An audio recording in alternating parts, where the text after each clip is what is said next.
नमस्कार. गोंदवलेकर महाराज प्रवचन श्रीराम स्मार्थ.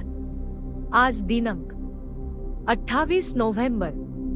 भगवंताला पाहण्यास स्वांतर शुद्ध करावे. अंते मती सा गती असे एक वचन आहे. जन्माचे खरे कारण शोधून पाहिले तर हेच आढळेल की वासनेमुळे जन्माच्या फेयात आपण सापडलो. जन्माच्या पाठीमागे मरण हे ठेवलेलेच असते. जन्मरणाचा ओघ सत्य चाललेला आहे. वासना आधी का जन्म आधी या वादात पडणे म्हणजे बीज आधी का झाड आधी यासारख्या जगाच्या अंतापर्यंत कधी सुटणाऱ्या प्रश्नाबद्दल काथ्याकूट करणे होय. आपल्याला नडते कुठे ते पाहावे.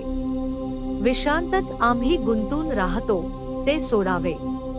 असत्यातूनच सत्य कसे जाणता येईल ते पाहावे. इथून कुणीतरी गेले असे सावलीवरून आपण म्हणतो, त्याप्रमाणे ही जगत रूप सावलीच आहे. तिला असणारे ख्याचे अधिष्ठान जो ईश्वर, त्याला आपण जाणून घेण्याचा प्रयत्न करूया. आपल्या डोळ्यांवर विषयाची धुंदी असल्यामुळे सर्व ठिकाणी भरलेला भगवंत आपल्याला नाही पाहता येत. त्याला पाहण्यासाठी दृष्टी निराळी करावी लागते.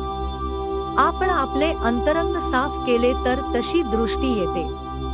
आपण कोणा स्त्रीकडे पाहू लागलो तर आपली जशी वृत्ती असेल तशी ती दिसते. कामी असेल त्याला ती तशी दिसू लागेल आणि सात्विक असेल त्याला ती मातू श्रीच दिसू लागेल. म्हणून काय की जोपर्यंत आपले अंतःकरण शुद्ध नाही तोपर्यंत आपल्याला सर्वत्र भगवंत दिसणार नाही. भगवंत सर्व ठिकाणी पाहताना तो आपल्यातही आहे हे पाहिले पाहिजे. जोपर्यंत भगवंत आपल्यात आहे हे दिसून येत नाही तोपर्यंत तो इतरात असलेला आपल्याला दिसणार नाही. म्हणून भगवंत सदा सर्व काळ आपल्यात आहे हे पाहू लागले पाहिजे. सद्गुरू सांगेल तसे वागावे. त्यामुळे आपला अभिमान नाहीसा होतो. संतांचा थोडासा कटाक्ष जो कर्ममार्गावर आहे तो याचकरिता की कर्म करण्याने अभिमान येतो आणि त्याउलट गुरुआज्ञेत वागल्याने तोच अभिमान नाहीसा होतो. इथे अशी शंका वाटेल की गुरु तरी नामस्मरण करायलाच सांगतात म्हणजे कर्म आहेच ना. वैद्याने एका रोग्याला सांगितले की तू काही खाऊ नकोस. त्याला वैद्याने औषधाच्या 3 पुड्या दिल्या आणि या 3 वेळा घे म्हणून सांगितले.